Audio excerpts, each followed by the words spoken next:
Ayan guys, pupunta kami sa bayan ng alaga ko. Kasi bibili ako ng tabla. Bibili na ako ng tabla guys kasi nahihirapan na ako manghiram ng tabla.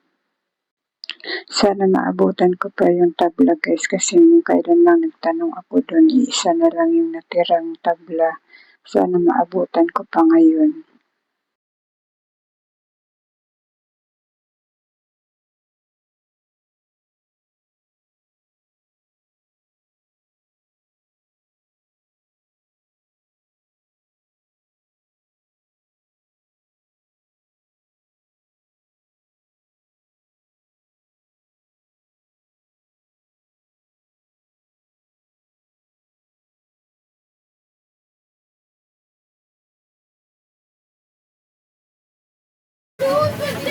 Ayan guys, nasa bayan na kami ng alaga ko. Bumili muna ako ng 2 burger guys kasi yung alaga ko ay idadaan ko siya sa Jollibee. Tapos yung akin ay yung burger yung kakainin ko. Siya ay bibili ko ng spaghetti sa Jollibee. Doon kami kakain sa Jollibee. Sa labas na ako bumili ng burger guys kasi sa Jollibee ang mahal. Diyan ay hindi ko alam sa 42 lang. Kaya diyan ako bumili ng burger ko. Ko na ka. Ay, walang load to. Nanonood ako. Walang load. Paano ka makakapanood? Walang load. Nanonood ako, wala. Ayan. Oo. Ulit siya eh. Halika na. Pakalaki na. Uy.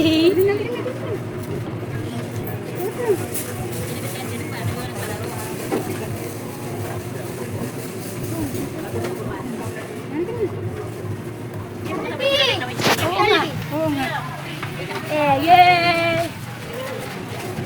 Wala, bibi.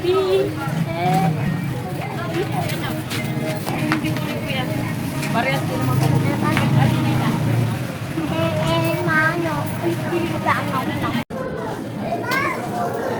Ayan guys, nasa Jollibee na kami ng alaga ko. Nakain na kami.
Huwag ka kasing magalos.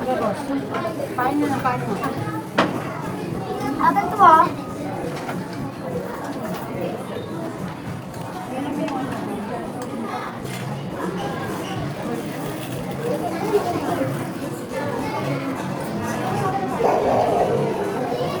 Kaya, kaya ang babagong mo.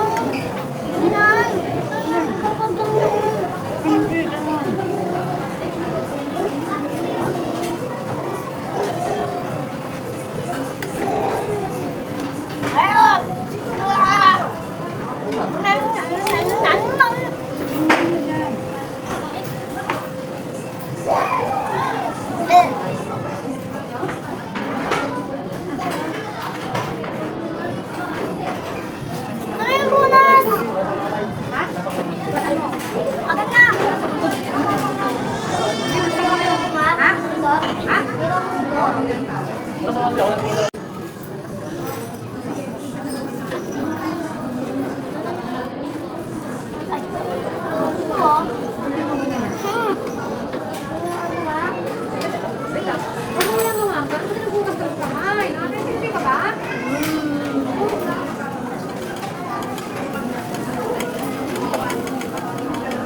Ayun guys, tapos na kami kumain. Pagkatapos namin kumain guys, napunta ako sa grocery kasi may bibilhin sana ako para sa tindahan. Nilabas na lang kami ulit kasi ang haba ng pila kaya bumalik na ulit kami sa palengke. Ate, Wala! ang tabla. Wala! Wala! Wala! Poskin kayo to! Poskin kayo! Ito po. Tabla po. Bakit nagkakasin po? Nagkakasin po kayo? Oh. Tingin nung kailan lang eh. Ako yung tumingin nung kailan lang. Walis? Ayan, 85 din. 85. Ay, kaya diba, ano man ko yung tabla? 80 tepe din. Magkano nga ba yan, te? 165.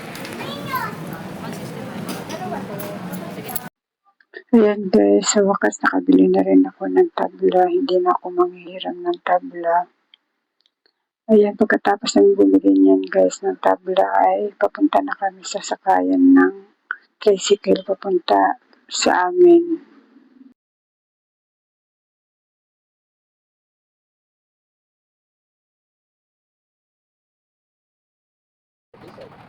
Diyan naman guys ay naghuhugas ako ng pinggan kasi kauwi-uwi lang ng alaga ko. Naghuhugas ako ng pinggan dyan guys kasi maya-maya ay pupunta na ako dun sa alaga ko. Doon ako matutulog kasi panggabi na yung nanay niya. Pag panggabi kasi yung nanay ng alaga ko guys ay doon ako natutulog sa kanila. Kasi wala siyang kasama sa bahay kaya doon ako natutulog. Yung tatay naman niya ay nasa malayo nagtatrabaho sa bandang Maynila. Kaya wala siyang kasama sa bahay kaya doon ako natutulog pag ganyan panggabi yung nanay niya.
Ayan guys, hanggang dito na lang muna ang aking video. Maraming salamat sa panunod at support niyo.